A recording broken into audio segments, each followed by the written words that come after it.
Hasan bin Abdul Karim Yang Berhormat, Pasir Gudang. Terima kasih Datuk Timbalan Speaker. Soalan saya nombor 2. Sila Menteri Kerja Raya untuk menjawabnya.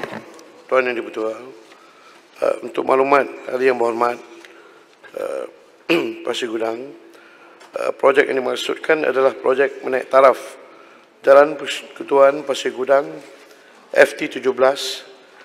Projek ini terbahagi kepada 4 fasa, iaitu fasa yang pertama, fasa 2A, fasa 2B dan fasa 3.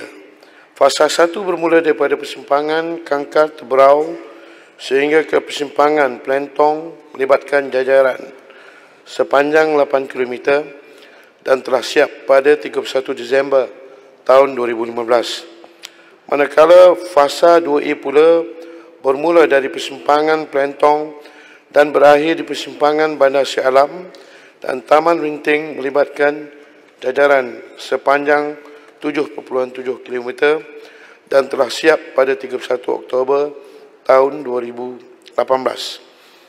Bagi meneruskan kesinambungan projek tersebut, pihak kerajaan telah pun meluluskan peruntukan bagi melaksanakan fasa 2B, iaitu dari persimpangan Bandar Shah Alam dan Taman Rinting ke persimpangan Pasir Gudang.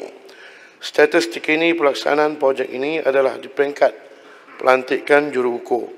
Manakala bagi fasa yang ketiga yang bermula dari persimpangan Kangkar Teberau, jalan susul dari Lebuh Raya Pasir Gudang keluar ke Lebuh Raya Utara Selatan sehingga ke persimpangan Perling masih dalam peringkat perancangan.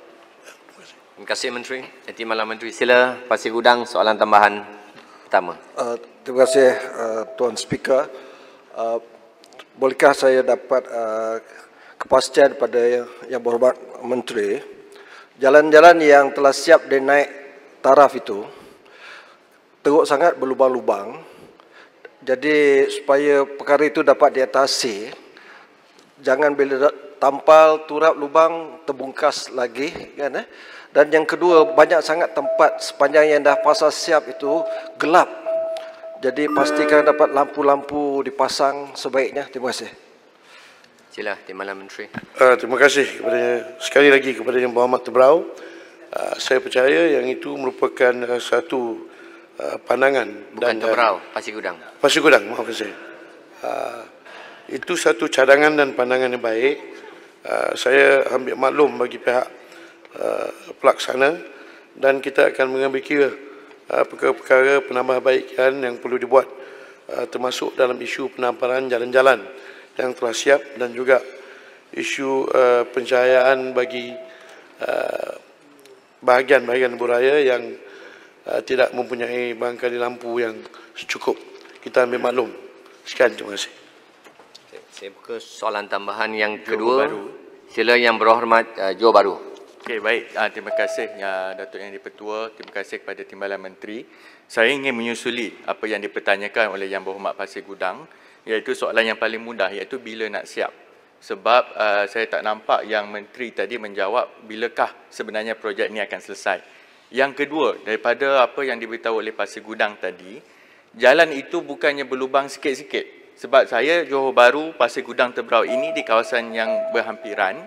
Jadi pengguna-pengguna itu merasakan tidak selamat menggunakan jalan tersebut, manakala laluan itu masih menjadi laluan utama daripada Pasir Gudang ke Bandaraya dan juga ke sekitar kawasan daerah Johor Bahru ini.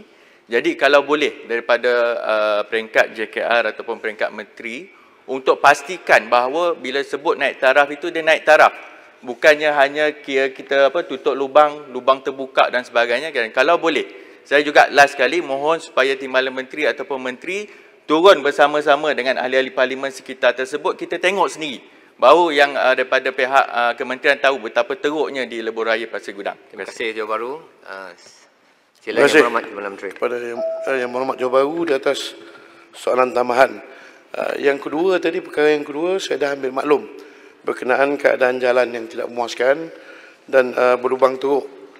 Saya pun baru seminggu di KKR ni, insyaAllah Ada masa saya akan turun dengan Yang Berhormat Johor Bahru untuk kita sama-sama tengok dan nilai.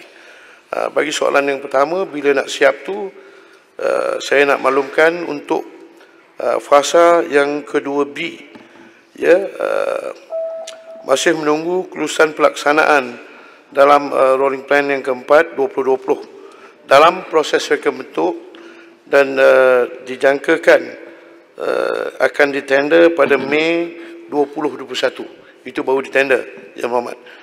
Kemudian yang fasa yang ketiga tadi masih dalam peringkat perancangan yang sedang dalam proses permohonan.